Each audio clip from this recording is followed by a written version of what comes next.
बादशाह का मूड बहुत अच्छा था। वो नौजवान वजीर की तरह मुड़ा और मुस्कुराकर पूछा, तुम्हारी जिंदगी की सबसे बड़ी ख्वाहिश क्या है?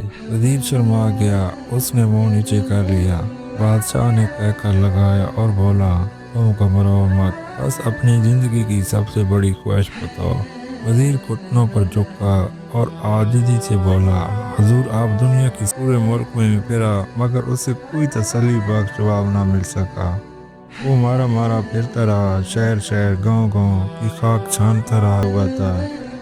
ये वो लिबास था जो बादशाह अपने करीब तरीन वज़रा को अनायत करता है। फकीर ने कहा, जनाब अली, मैं भी इस सल्तनत का वजीर होता था। मैंने भी आपकी तरह बादशाह से शर्त लगाने की गलती कर ली, नतीजा आप खुद देख लीजिए। फकीर ने उसके बाद सूखी रोटी का टुकड़ा उठाया और दोबारा पानी में डुबा कर खाने लगा। वजीर ने दुखी दिल से पूछा कि आप भी जवाब तलाश नहीं कर सके? फकीर ने मुस्कुरा कर जवाब दिया, मेरा मामला आपसे मुख्तलिफ था। मैंने जवाब ढूंढ लिए थे, मैंने बादशाह को जवाब बताए। आधी सल्तनत का परवाना फाड़ कर बादशाह को सलाम किया और इस कुटिया में आकर बैठ गया। मैं और मेरा कुत्ता दोनों बहुत मुतमिन जिंदगी गुजार रहे हैं। वजीर की हैरत बढ़ गई, लेकिन ये साबिक वजीर की हमाकत के तजिए का वक्त नहीं था, बल्कि जवाब मालूम करने की घड़ी थी। चुनांचे वजीर फकीर से पूछा कि आप मुझे सवालों के जवाब दे सकते हैं? फकीर ने हाँ में गर्दन हिलाकर जवाब दिया। मैं पहले दो सवालों का जवाब मुफ्त दूंगा, लेकिन तीसरे जवाब के लिए तुम्हें कीमत सोचता रहा जहाँ तक वो जान और माल जीत गया और इज्जत नफ्स हार गई।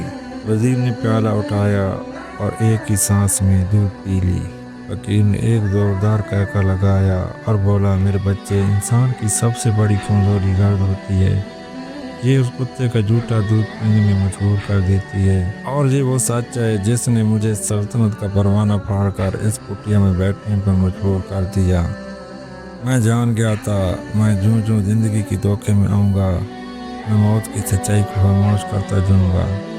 मैं मौत को जितना फरमोश करता रहूँगा, मैं उतना ही गर्ज की दलदल में फंसता जाऊँगा, और मुझे रोज इस दलदल में सांस लेने के लिए गर्ज गली दूध पीना पड़ेगा। लिहाजा मेरा मशवरा है, ज़िंदगी की इन तीनों हकीकतों को जान लो, तुम्हारी ज़िंदगी अच्छी गुजरेगी।